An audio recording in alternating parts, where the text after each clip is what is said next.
quite finished. There's not so much. This is the last chapter, and it's coming to the end now.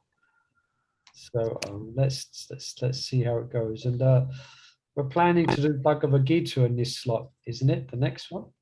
Yeah.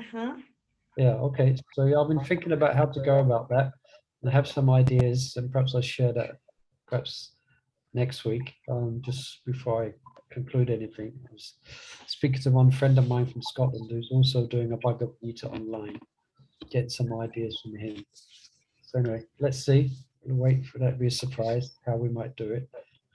And kind of a surprise. I want to approach it in a bit of a Bhakti Sastri type study, but not in exactly the same way.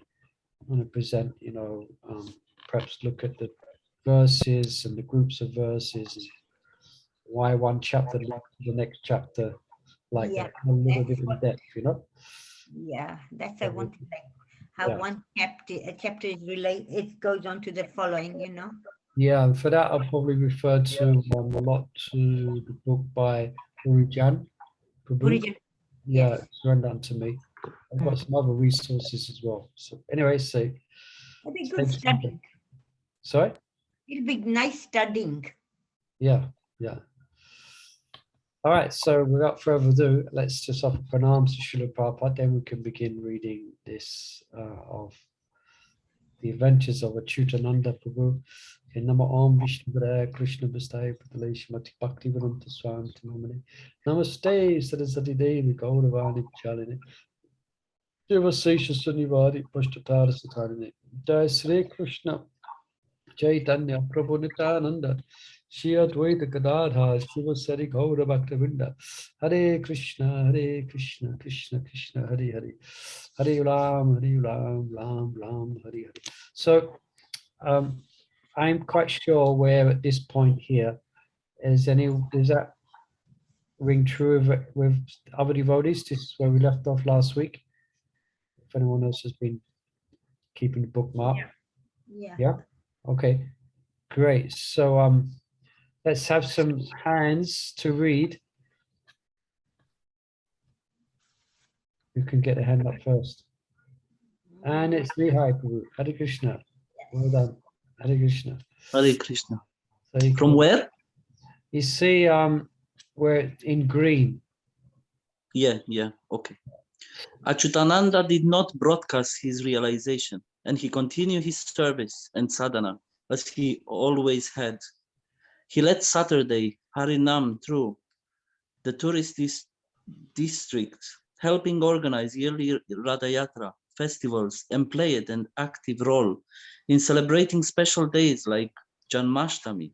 He gave wonderful realization and inspired classes, but he never stayed into a realm of Leela in his speaking, nothing beyond the understanding of his average listener. Oh, something happened.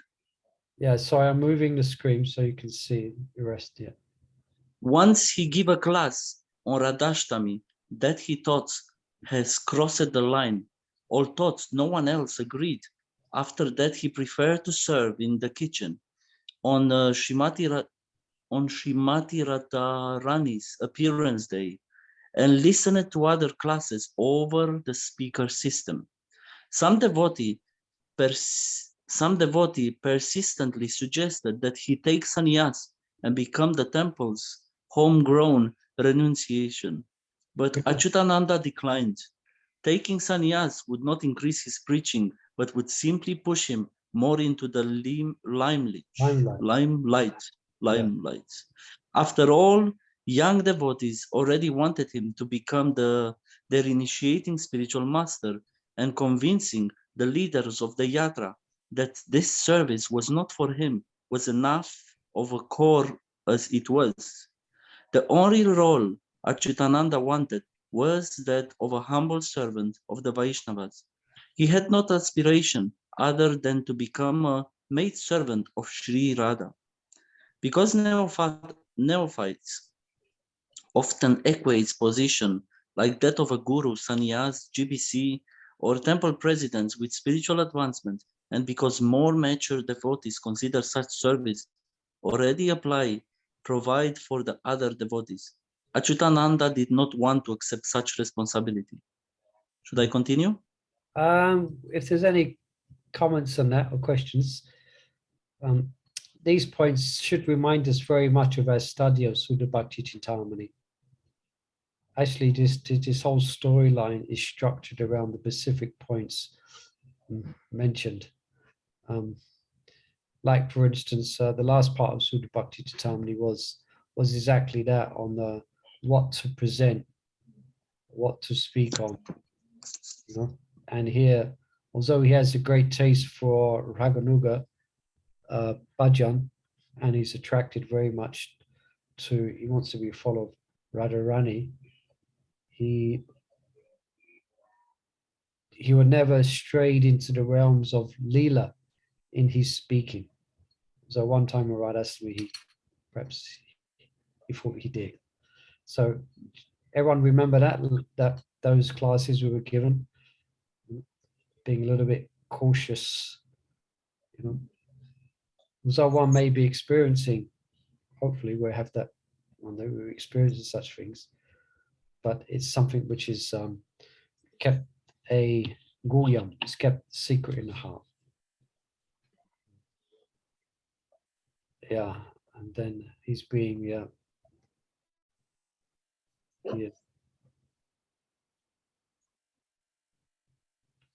right. Unless you can continue me, Hyper, if you want. Yeah. Although he had been blessed with good health, as Acyutananda passed through midlife and headed towards old age, he began to feel the aches and pains and more frequent ailments that characterized a worn body. Pushta Krishna, who was a few years his senior, had stepped aside as temple president for the same reason. He was now busy training a young devotee, his disciple, to manage the temple and guide devotees. One evening, Pushta Krishna proposed, why don't we go to Mayapur and Vrindavan this coming Kartik? Acyutananda was hesitant. He did not have the same energy to lead youthful pilgrims throughout the holy Dham as he used to. How many such pilgrims has he led? Perhaps more than 10. I mean, just you and me, Pushta Krishna continued. He can rest and absorb ourselves in chanting and hearing about the Lord. The proposal appealed to Acyutananda. The two aging sadhus agreed at last that the place they could have the most restful, peaceful, and productive pilgrim will be the Sridham Mayapur. Mayapur was none different from Vrindavan Dham, but by the Panchatattva mercy love for Krishna was more easily accessible in Mayapur. They would go to ISKCON spiritual city on the bank of the divine Ganges and beg for the Lord Chaitanya's mercy. Surely the leader of the Sankirtana movement will answer our prayers, Acyutananda concluded. As usual, ISKCON's Mayapur project has developed significantly since their last visit. Srila Prabhupada's world's headquarters was beginning to look more like a city than a campus. The first phase of the main temple was nearing completion, and shops, restaurants, devotees' homes, temples, embassies, and preaching stalls filled the landscape. The days of walking beside the rice paddies on the way from one part of the project to another were gone. Everywhere were wide roads lined with trees and newly maintained gardens.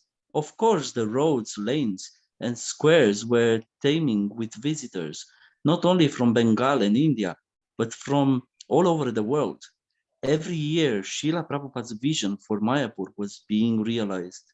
When Acyutananda and Pushta Krishna entered the large temple room, they bowed before Srila Prabhupada, Lord Narasimhadev, the Panchatattva, and Sri Radha Madhava. As usual, the darshana was awe-inspiring. As usual, Acyutananda thought, now I have come home. Before Acyutananda had left for this pilgrimage, Gaura Hari had come to visit him. My heart tells me that the Panchatattva will shower their mercy on you. You will achieve the fulfillment of your desire. Okay, perhaps Acyutananda. you could pause there, but someone else might like to read. Yeah. Thank you. So, Sahachari Mother, you'd like to continue? Thank you. Acyutananda put his hand across his friend's mouth. Do you want to deprive me of even a drop of mercy by contaminating my mind? Just bless me that I can become a Vaishnava in this life. His mouth still covered, Gaurahari murmured, to bless you first, I have to become a Vaishnava. Acyutananda and Pushta Krishna wanted to stay alone. They refused the kind offer of an assistant and stayed in the spacious guest house managed by their GBC zone. Since most devotees were in Vrindavan for Kartik, they had the entire house to themselves. It was clean and secluded. Acyutananda had planned to chant 64 rounds daily, bathe in the Ganges, and absorb himself in the songs of Thakura Bhakti Vinoda. Of course, they would also walk to the temple for darshan of the Panchatattva, and when asked, give class to the devotees. Their meals were simple, they secluded, relaxed. In the evenings, the two would sing songs and talk about Lord Chaitanya and Lord Krishna. Although Acyutananda had always seen Pushta Krishna as his Siksha Guru, now their relationship was sweeter and more intimate than ever before, like that of two brothers. Now, there's, The a holy footnote, there's a footnote, Mother Sachari, if you just read Okay. that, please. Devotees should see no difference between the Diksha and Siksha Gurus. Sri Chaitanya Charitamrita Adilila 147. By service and surrender, the relationship between spiritual master and disciple may become intimate, although it always remains respectful. Visvarambhena Guru Seva. Did everyone The holy Dham. 1 second, because I think Acyutananda's spiritual master has left, isn't it? And he advised him for his onward Krishna consciousness to take shelter of, if I got it right, Pushta Krishna. Yeah, so Pushta Krishna is his Shiksha Guru, but their relationship is very, well, the relationship between Guru and disciple is sweet, as well. But here they're friends, but one is acted in the role of Shiksha. Pushta Krishna is giving direction to Acyutananda. Yeah. So I was also reflecting as well, hearing this, that we might see our respective, of course, depends on the specific situation, but we might see our respective spiritual masters, senior devotees following similar paths to this.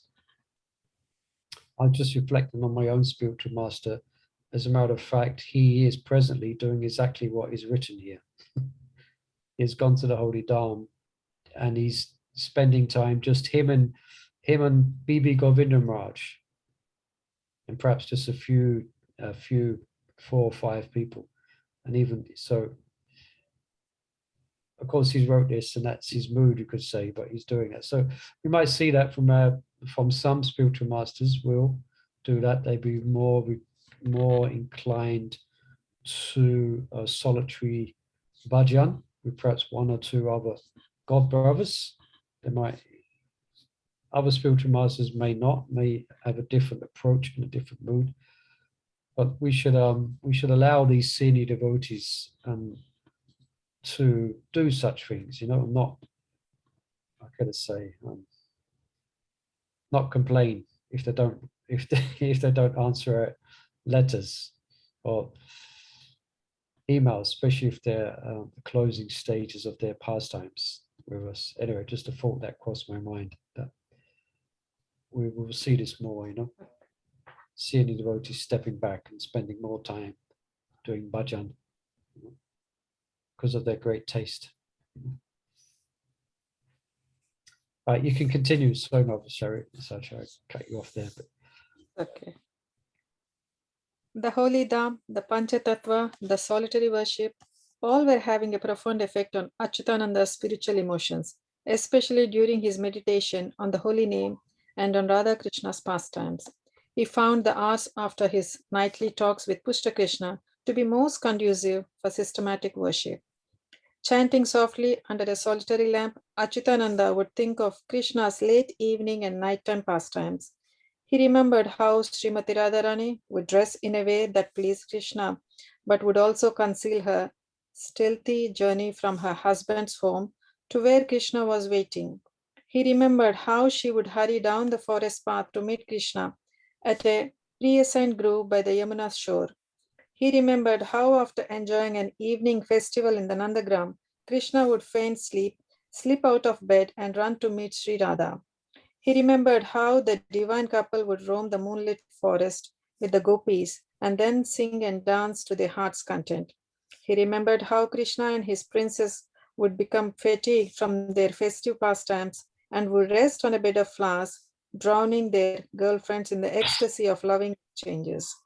Achyutananda's meditation was complete and detailed. He could feel the moonlit and smell the kadamba flowers. He could see the detailed embroidery of Srimati Radharani's sari. Day by day, this meditation became longer and more continuous, flowing spontaneously into Krishna's early morning pastimes and beyond. At last, Achyutananda lost awareness of the world around him, time, his body, the fact that he was meditating, and became situated in perfect absorption, samadhi. Okay. There's a footnote there. In meditation on Krishna's eightfold pastimes, Achyutananda passed through the stages of meditation, dhyana, constant remembrance, anusmriti, and trance, samadhi. These are the concluding stages of Krishna Smarana, after which comes the stage of application, apanadasa. To the degree that you might be familiar with that as well. We discussed that a few times in Suddha Bhakti Cintamani about different stages of remembrance, different stages of Nam Bhajan. So here, Acyutananda has become quite accomplished, actually. He's meditating, this is Raganuga Bhajan.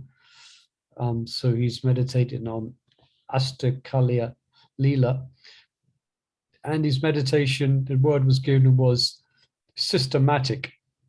Systematic in the sense that he's meditating on Krishna's pastimes as they unfold throughout the day.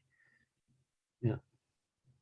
So, and even now he's meditating on, so I'm scrolling up and down for those who look at the screen, even the details now he's meditating upon. Like he could see the detailed embroidery on Radharani's sari. Yeah. So I think this is a stage of, this is revelation. It's a mixture of the two. It's a mixture of his meditation by dint of his Raganuga sadhana, because he's obviously read about these pastimes. He's probably memorized, quite familiar with these pastimes. So therefore he is now meditating upon them. But now he's been blessed with the ability to actually be fully absorbed. So even amazing that he's this level of samadhi where even he's not aware that he's meditating. He's completely been completely attracted, completely taken away by this meditation. Yeah. And apanadas, that's going back to Godhead, if I remember correctly.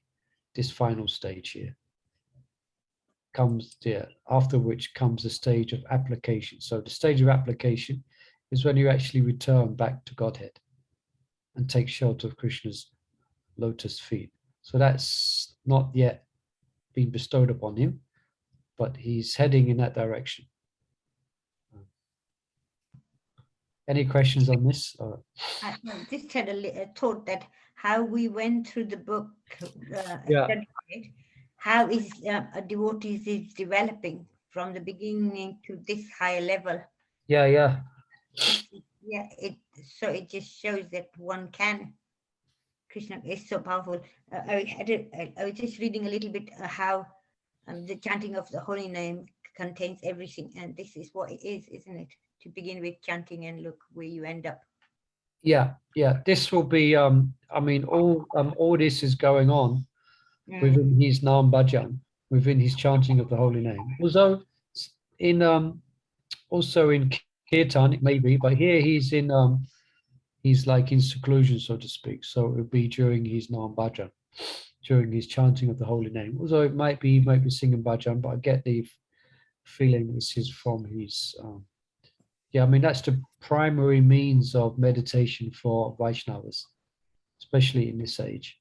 It's the chanting of the holy name, and as you say, yeah, as you read today, it's non-different. So that non-difference is becoming revealed to Acyutananda. And then I was thinking how they going deeper by even relishing the bhajan songs of acharyas, you know. Yeah, that was mentioned earlier, wasn't it? Mm-hmm. Yeah. Yeah, and the reason why Maharaj is presenting this, he's presenting, and specifically why it's interesting, and like he didn't accept sannyas, he didn't become a guru, because Maharaj mentioned that sometimes neophyte devotees equate advancement with a managerial position. So even in one sense, even a guru or even the position of sannyas is an external managerial position for the sake of preaching. No doubt, devotees who accept that are not are advanced, I would say, but it doesn't. And someone may be a guru, someone may become a guru, but as remember we mentioned in previous classes, it doesn't mean they are necessarily might not be a Uttama Bhakta, or they might not have realized their relationship with Krishna. Sometimes Maharaj spoke about that.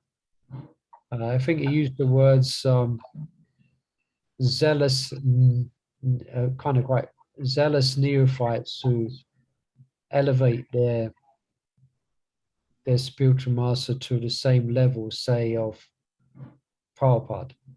And that was a mistake in the early days, wasn't it? I think we know about the history of ISKCON, where when Prabhupada left, those who were appointed as gurus, they were receiving the worship, and they began to think of themselves as, I don't know if they thought themselves just as advanced as Prabhupada, but not far from it. It was a problem. Just like one time I saw one T-shirt, and it said, this guy had his T-shirt on. It said, "I am not perfect, but I'm so close that it scares me."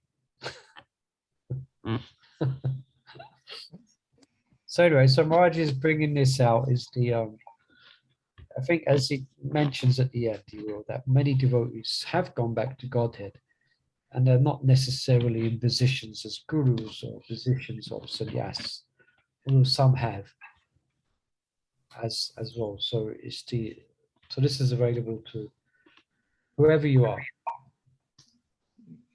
whatever you're doing, making garlands or going shopping or knitting or whatever you're doing. We all have this opportunity. As I said before, this is the Equal Opportunities Act. Krishna follows this Equal Opportunities Act. Doesn't discriminate. All right. All right. If there's any further comments on that, you can continue reading Mother Sachari for a little bit more. Then we'll call on Anupama. After a few evenings of such wonders, Acyutananda feigned illness and excused himself from the temple programs and the evening talks with Pushta Krishna. The elderly Vaishnava visited Acyutananda to see what was ailing him, but when he looked into Acyutananda's eyes, he said, "Get well soon," and left Acyutananda alone. In the early morning, Acyutananda would wander on the banks of the Jalangi in the direction of Jagannath's temple, crying for Lord Chaitanya's mercy. He would pray to the holy waters of the Saraswati, roll in the sacred dust of the Dham, and address singing birds, "Please give me your mercy." His heart cried out for direct service to Vraja's princess. He wanted more than simply to remember such grace. He wanted entrance into the pastimes. In a small forest, he fell to his knees, crying out to Lord Gauranga. As he considered his fallen state, he felt hopeless that he would ever attain his goal. He wanted to die. Then he remembered Lord Chaitanya's infinite kindness and regained hope, wondering, when will that day come? Okay. Yeah.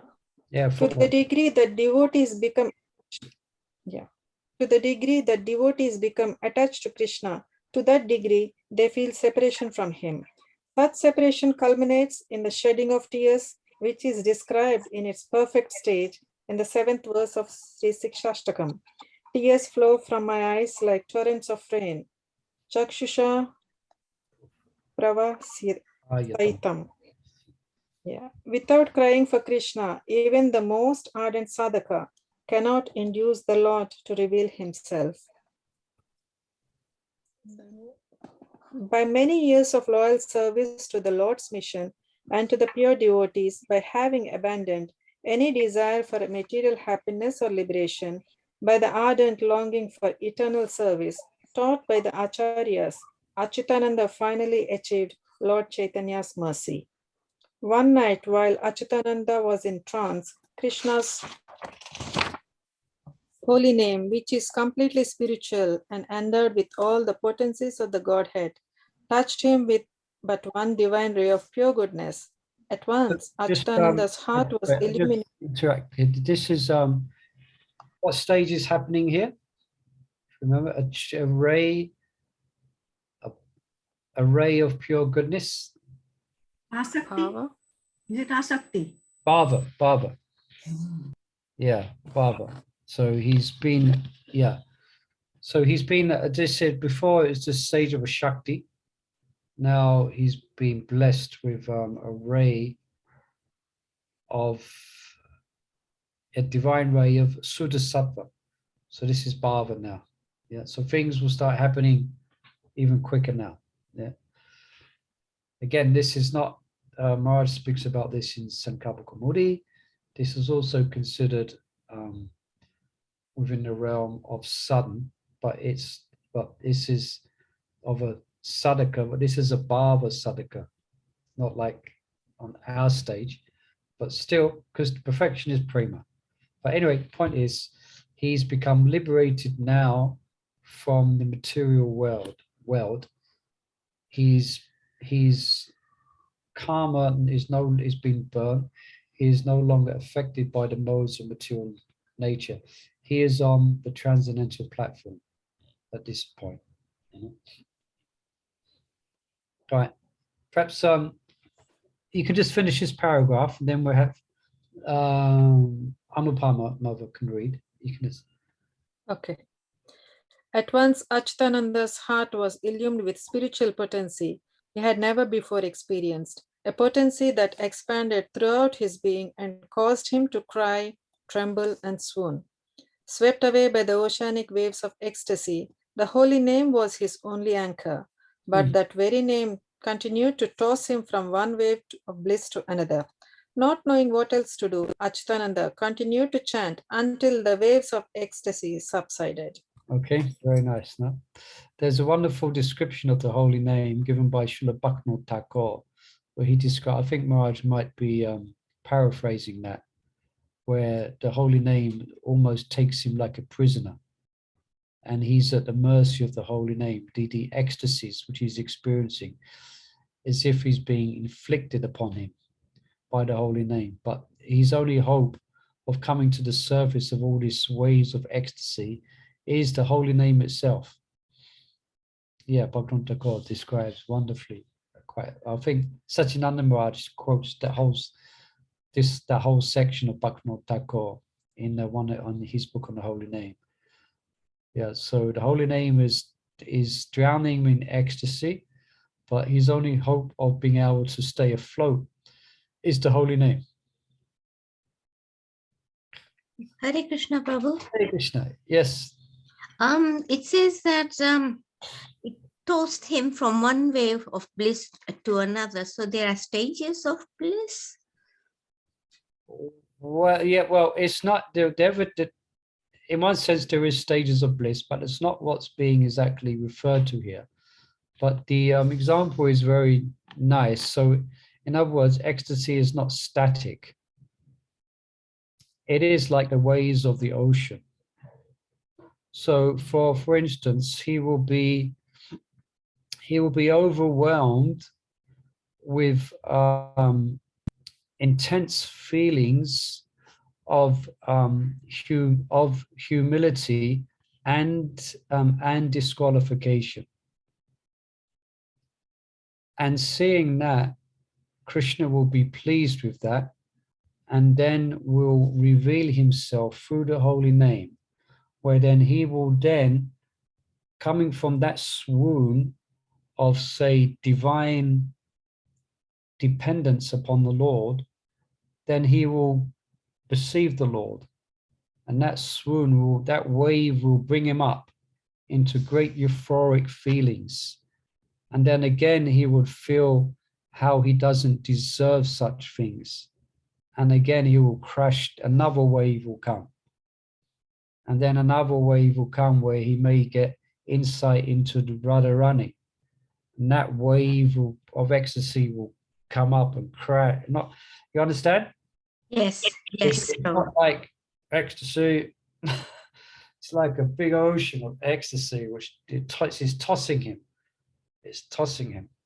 There's one description, I think it's in the Madhurya Kadambini by Vishwanath Chakravarti Thakur, and he describes it like, just like someone standing on the, sometimes you see pictures of this where someone's standing at the edge of a great pulsating ocean and waves are coming to the shore. And then one big wave comes and just washes over them and washes them into the ocean. So he describes a bit like that. Whether he's describing prema or bhava, I can't remember now. As if the devotee is literally swimming and washing, sometimes going under, and all these different feelings and emotions coming and going. And so, and the only, I mean, he doesn't know what to do. He or she doesn't know what to do, but the only hope is to chant the holy name. But when they chant the holy name in that mood, it causes more ecstasy. Yes, Yeah. thank you, Prabhu. Yes. Yeah, so yeah, it's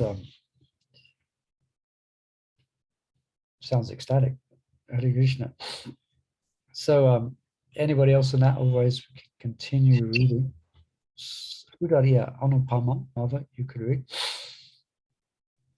Hare Krishna. Hare Krishna. Then within his heart he perceived not the mental impression of Krishna's pastimes, the Radha and Krishna and Sri Vrindavan Dham. He saw the divine couple surrounded by gopis who were glowing with aesthetic love for them. He also saw, somewhat distanced from the scene, one young gopi whom he knew to be himself. Govinda Maharaj had assured him, in time everything will be revealed. Now Acyutananda, by the potency of the aesthetic devotion even Lord Brahma desires, achieved his spiritual body, Siddha Dehi. By the mercy of Krishna, sorry? Siddha Deha. Yeah, Siddha Deha, yes. By the mercy of Krishna's pleasure-giving potency, Acyutananda remained absorbed in his heart's vision. Spruti means a momentary, Krishna is revealed, like in a moment, spruti, and then taking it away again, spruti. Tasting many forms of... So sorry, I keep interrupting, but there's Radha Krishna there. So if there's Radha Krishna, there's all the cowherd girls, there's the trees, there's the cows, there's the sounds, there's the smells, there's the sights. So everything has become revealed. Can I quickly ask something? Yes, yes. So this, he saw somewhat in a distance, the scene, one young gopi. Yeah, that's interesting, isn't it? Yes, I want that a bit explained a little bit because explain. Yeah, as far as I can understand. Yeah, so I don't want to go back and then I'll lose that sentence. Yeah, so remember we just explained that before. So he has not, in his bhajan, he has not dared to stray into the realm of imagining himself as a gopi. Yes, but now it's being shown to him.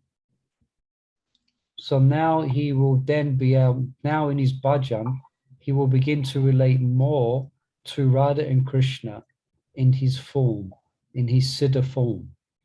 And from this point on, internally, he will be rendering service to Radha and Krishna in his Siddha form. So this is the highest stages of bhava, I would think. Yeah, yeah. Yeah, so you understand? So it's not he hasn't, you know, it's not like he's looked at the gopis and thought, okay, let me be that one. Yeah, yeah. No, I don't like the skirt she's wearing. You know, no, let me be that one. No, it's he's seen and he identifies with that gopi, you know. That just comes because I was just thinking he's here and then he sees a gopi in the group and that's like, oh, that's me kind of thing. It was a bit. Yeah, so that's what's happening. It's being he's a Siddha Deha basically Yeah. is being revealed. Oh, Yeah. okay. So, but that gopi is already in that group. Yeah, I mean, that's why. Yeah, I'm Yeah, trying to. that's why I mentioned before that when the realms of eternality begin to cross over the realms of this temporary realm, Mhm. it's really inconceivable how it actually works. And we cannot really, you understand, you've got eternity. Yeah, I And can. when non-eternity begins to interact and move into that. Mhm.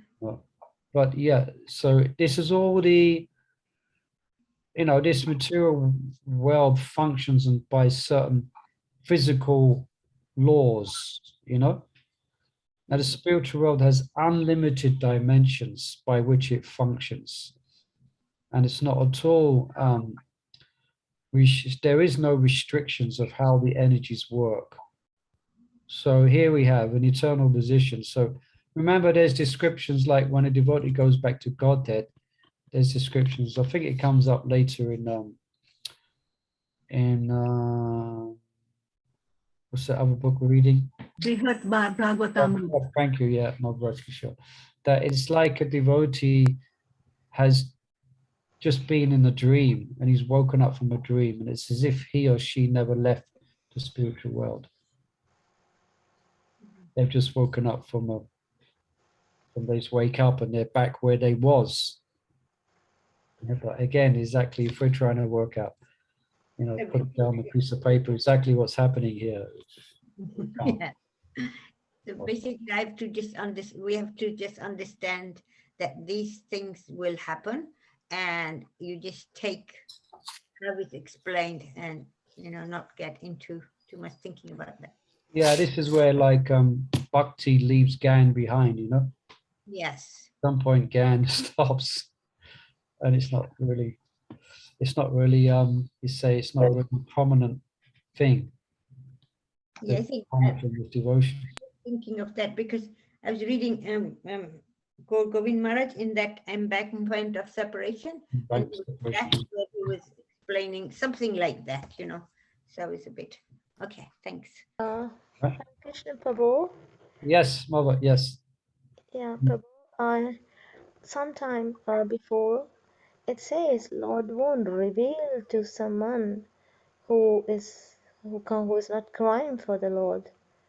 So it is like a.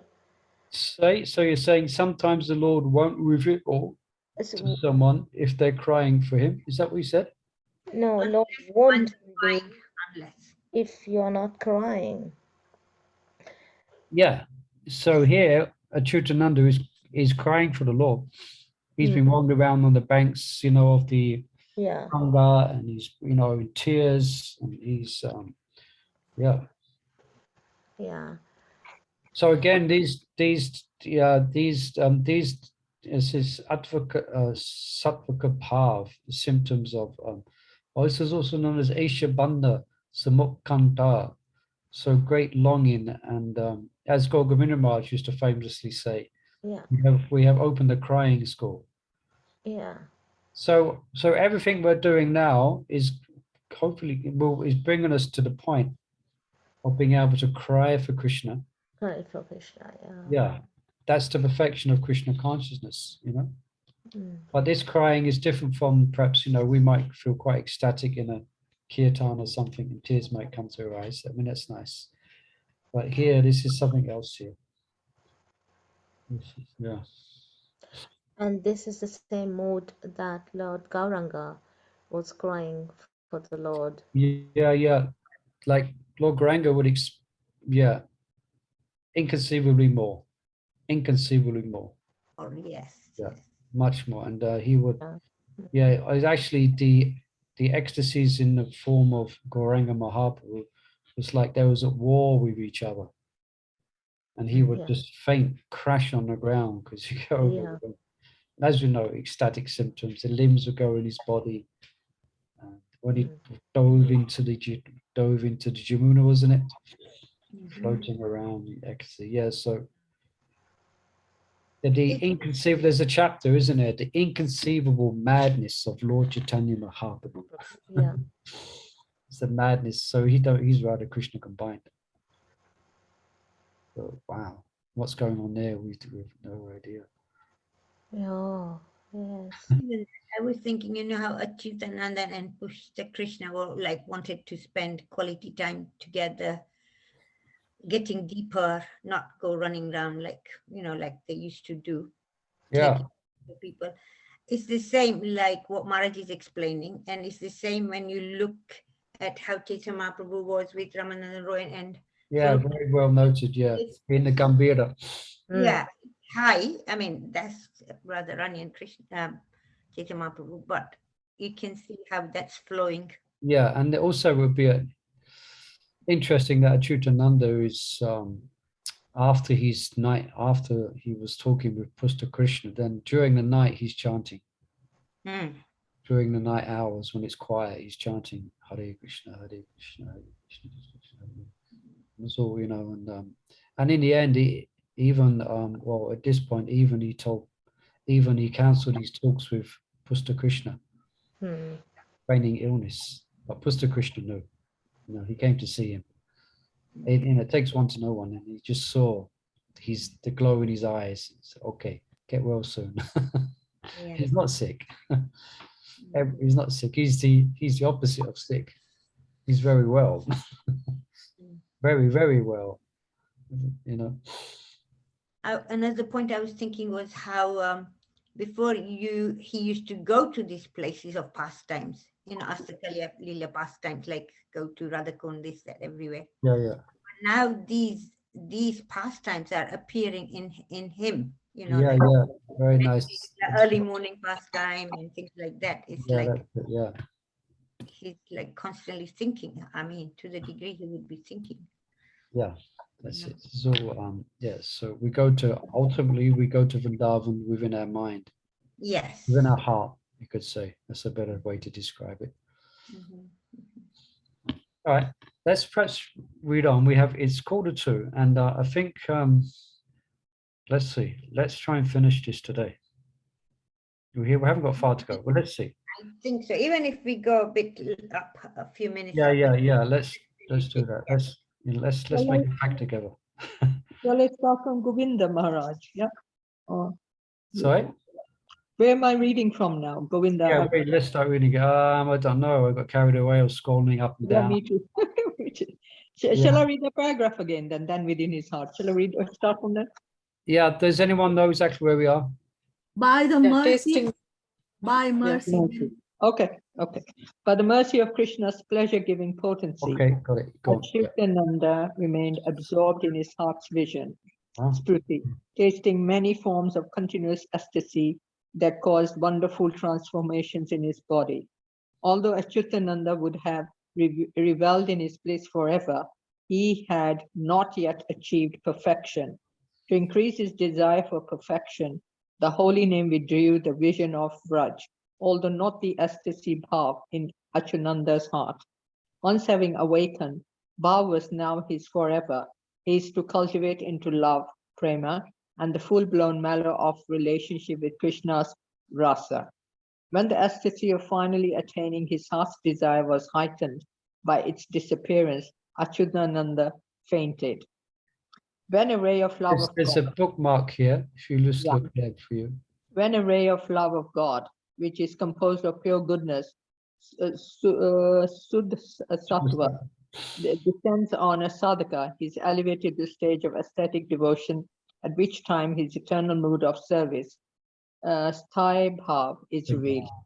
At this stage, a devotee comes to realize the general nature of his eternal form, Siddhi Swarupa, and from this stage, Siddha Swarupa. And from this stage on, on this stage on, devotees are spiritually situated, and the chanting of the holy name, while remembering Krishna's pastimes, gradually cultivates the mallow of devotional service, bhakti rasa. It was late morning when Acyutananda felt the warm rays of the sun caress his body. He sat up, spiritually invigorated, reflecting on the night's events. Was it a dream or was it real? There were many questions to be answered. He would need Pushta Krishna's Prabhu's help. In the weeks that followed, Pushta Krishna Prabhu answered his questions and guided his beloved friend and disciple. During the day, Pushta Krishna would instruct Acyutananda in the transcendental worship of the holy name, and from night till dawn, his heart full of pure greed for Vraja Bhakti, Acyutananda would continue to cultivate aesthetic chanting. The holy name Acyutananda now chanted was imbued with rasa, and the pastimes he perceived came from the spiritual realm. Acyutananda's first perfection was to awaken his permanent mood as maidservants, Manjari, of Srimati Radharani. As he continued to chant, the actual mallow of devotion gradually awakened. In one nocturnal encounter, Acyutananda met his spiritual master in his gopi form and came to understand the 11 aspects of his own spiritual identity, such as his name and services. In another encounter, he perceived himself as a gopi serving Radha and Krishna in Braj. The 11 details of a devotee's Siddha Swarupa are revealed either by the spiritual master from his spiritually realized position, if he has realized it, or by the holy name as described in Sharanagati. Blossoming fully, the flower of the holy name takes me to Vraj and reveals to me his own love, dalliance. This name gives to me my own eternal spiritual body, keeps me right by Krishna's side, and completely destroys everything related to this mortal frame of mine. Just missed that part. Okay. Pushta Krishna was very pleased. You have entered the spiritual realm. Now you must ascend by stages to the topmost perfection and go back home, back to Godhead. And Acyutananda, who had now become somewhat conversant with the divine energy that guided him, was also confident that such perfection was close at hand. His gurus, the holy name, and Lord Chaitanya himself were guiding him. He was sure that they would answer all his questions and that in time everything would be revealed. But there is still one decision you must make, said Pushta Krishna. Will you stay here in Mayapur and continue your bhajana, or will you return to the yatra and complete it there? Now here's a question here. I try not to speak too long because you might, but what do you think he's going to do? What do you think? I mean, just remember the ecstasies he's feeling and what's being revealed to him. You know, now is the question. Huh? He would carry on with his bhajan. He would continue. Okay, well, let's see. Keep on reading, Robert. Acyutananda did not know, but Pushta Krishna insisted that it was for him to decide. In Mayapur, Acyutananda could continue solitary worship undisturbed under the Panch Tattva's shelter. Constant bhajana would surely bring him face to face with Radha and Shyam. But in the West, his preaching left him with little time for such bhajana. How would he progress on the path to perfection? Sri Prabhupada preached until the end. Acyutananda's heart, like iron to a magnet, was drawn to the pursuit of his quest, his service to Sri Radha. Yet his Guru Maharaj had said, I tried my best to serve Srila Prabhupada's mission. You do the same. Had he completed his service to Prabhupada's mission? Acyutananda did not know, and for the first time in 40 years, Pushta Krishna would not give him an answer. Okay, perhaps, thank you. Perhaps we'll allow Mother Simudara Radhika to read now as well. Yeah, thank you. Like yourself, she also reads quite quick, so not that Yeah, we no, that's fine. That's lovely. Yes. But, Carry on, Samudara Radhika. Hare Krishna, thank you. Go to the Panchatattva, pray to them for guidance. Lord Chaitanya leads the Sankirtana movement, just as he is leading you to Vraja. Ask him which path to take, preaching or solitary worship. Srila Prabhupada said that devotees would have to decide for themselves whether to retire for Nirjana Bhajan when they are qualified or to continue preaching until the end of their lives. The next morning during Mangal Aarti, Acyutananda prayed to Lord Gauranga. Chaitanya Mahaprabhu, as always, looked merciful. But when Acyutananda returned to his room, he was still uncertain about what to do. There were only a few days left until their scheduled return to the west. Pushta Krishna would go. What should he do? Leaning against a cushion, his legs crossed, listening to the singing birds, Acyutananda dozed off. In his sleep, he was again before the altar of the Panchatattva, this time alone. Again, he prayed for guidance. This time, Lord Chaitanya and Lord Nityananda stepped forward off the altar and onto the temple room floor, towering above Acyutananda. Acyutananda was overcome with bliss. He fell flat before the two lords and then looked up. Lord Nityananda said, "Return to your place of service. Continue to serve us there. By the grace of my Lord Gauranga, you will achieve ultimate perfection. Do not doubt it." Acyutananda bowed before the two lords and felt their lotus feet on his head. Overcome with ecstasy, he fainted. After he came to external awareness and calmed himself, he informed Pushta Krishna about his dream. "The Lord has answered your question and given his order. Better make the most of the next few days." When the time came to return to the west, the two elderly Vaishnavas departed from Mayapur with heavy hearts and eyes filled with tears. Once in the west, they continued their services, helping to spread the Krishna consciousness movement. Acyutananda related his attainment confidentially to Gaurahari, who bathed his friend in tears of honest joy. During the day, Acyutananda offered his service, and at night he continued to cultivate the rasa he had begun in Mayapur. As long as he remained in this world, Pushta Krishna continued to guide him, and when the inevitable happened, and his greatest guide and well-wisher passed away, Acyutananda continued to receive his guidance, as he had that of his initiating spiritual master from the transcendental plane. But because he continued to serve as a practitioner, relating to this world for the world's benefit, Acyutananda felt great pain at being separated from his well-wishers. He experienced that greatest pain of which Ramananda Rai had spoken, separation from the Vaishnavas. Compounding this was the pain of separation he felt from Radha and Krishna and their companions. When these two sorrows combined, they softened Acyutananda's heart until it was like a flowing honey that constantly anointed his eyes. Thus Acyutananda's inclination to leave this world grew daily. Despite this, he continued to perform his regular temple services to benefit the conditioned souls, to please Srila Prabhupada, and to fulfill his Guru's orders. At last, Acyutananda's services to Srila Prabhupada's mission was also complete, and he received the blessings of Gaur Nitai for eternal service. Acyutananda had come to the platform of prema. He could advance further in loving devotional service only in a body unhampered by material coverings in his original spiritual body.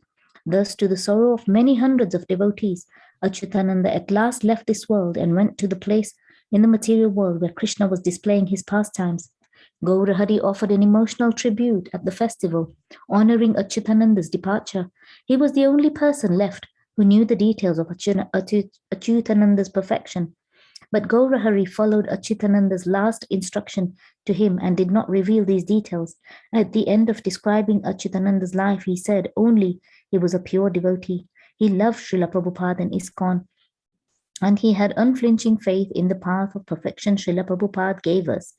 The obituary section in Back to Godhead included these last words of Gaurahari. The ISKCON world, most of which had hardly known Acyutananda, took momentary notice that another devotee had gone back to Godhead. It was a wonderful thing, but it was not unusual. In Srila Prabhupada's movement, it was happening all the time. Acyutananda did not want Gaurahari to reveal to the devotees anything about the details of his inner spiritual life or his attainment of perfection. Like chaste women, devotees keep their personal relationship with Krishna secret. Thus, as Lord Chaitanya says, it is difficult to understand the actual position of a perfect devotee. Even the most learned man cannot understand the words, activities, and symptoms of a person situated in love of Godhead. Yanra chitte Krishna prema karaye udaya, tanra vakya kriya mudra viseha na pujaya. Sri Chaitanya Charitamrita Madhya Lila 2339. Hare Krishna. Now there's a short afterwards, so we can read this as well, Mother. Okay.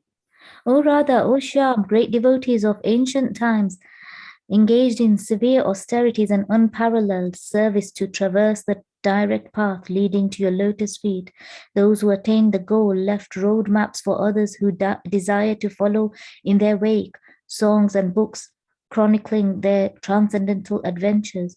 The path to you is one, and it is called pure devotional service because it transforms all who practice it. Pure devotional service is also a touchstone called Suddha Bhakti Cintamani. There is a place that has been transformed by the pure devotion of many swan-like devotees into Cintamani Dham, a place in which you appear in your original transcendental forms. When my pious credits bear fruit, I visit that place to rejoice in the company of your companions and bask in the indescribable bliss of your darshan. There, devotees chant your names in ecstasy, hear your words with relish, and serve you with love in many ways. This place is a replica of your eternal abode, the sublime realm of your divine pastimes. In the early morning, devotees wake and dress your lordships and serve you with offerings of food and dance and song. Later, while Shyam tends the cows with the cowherds, Radhika, along with her assistants, prepares his lunch. At midday, you both enjoy a sumptuous repast and then roam through the pleasure gardens around Radha's lake, enjoying pastimes of swinging, festive dancing, swimming in the cool waters, and resting in secluded grove. In the afternoon and evening, after the cows have returned home, you listen to the glories of your names and teachings, and you bless the demigods who have come from afar to see you.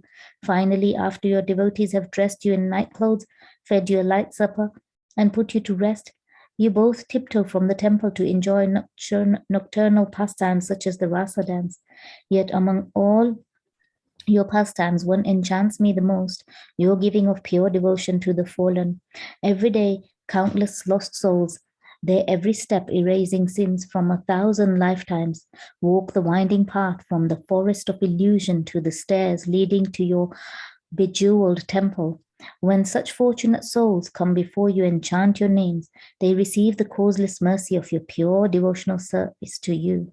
Repeatedly, I've seen you transform casual visitors into devotees, hard-hearted agnostics into believers, and sinful offenders into righteous souls. I have seen how you flood the heart with bliss, drive away sin, and force a deluge of tears to flow from the eyes. I have seen how you see goodness where there is none, service in the most careless offering, and surrender in the most casual prayer. Above all, I have seen you bestow love on pure devotees, motivated devotees, and non-devotees alike. You give to all, whether or not they are qualified. Moreover, you give me that love, even though I am devoid of devotion. This display of causeless kindness is an incomprehensible wonder. I could compare it only to your beauty, but because I lack the ability to concisely describe either, I resorted to writing this book, a lengthy glorification of your causeless mercy. Meanwhile, your gentle benevolence continues to flourish, flower, and fructify in this transcendental place. When I again leave this abode only to acquire the merit by which I may return, driving along the same road by which I have many times left, I think, was it real or was it all a dream? Is it possible that a wretched soul like me, whose piety is a meagre, whose heart is black, and whose path is unclear, should for no other reason than that you are compassionate, taste nectar, see light, and envision the goal? Is it real or is it all a dream? But then I see your picture and whisper your names, and once again, like a flash flood, happiness thrills my being, pours forth my eyes, speaks to my heart. Only this is real. All else is a dream. Then I know that such wonders are possible. I know they are real because you are the touchstones of love that infuse pure devotion in anyone who sees you, serves you, or chants your name. You are Suddha Bhakti Cintamani.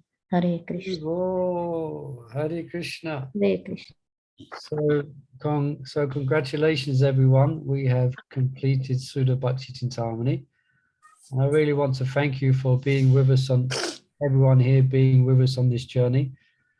I've tried to teach this before in our temple, but we never got to the end. But due to your sincerity, everyone here, we have completed over 80 classes, the whole of Suddha Bhakti Cintamani. We only started recording them a couple of months ago, so we haven't. I'm sure it's recorded in our hearts. But thank you, everyone. This officially concludes reading of Suddha Bhakti Cintamani. Let's go again, Prabhu. Thank you. Sorry? Thank you, everyone. Thank you. Thank you, Murli Prabhu. Prabhuji. Thank you very much. For your mercy, Murli Prabhu. Thank you so much. Hare Krishna. Very nice. Hare We Krishna. begin. Hare Krishna. Hare Hare Krishna, Krishna. His Grace Murli Prabhu ki jai. Thank Jai. you. Jai Thank you, Murli Prabhu. Vancha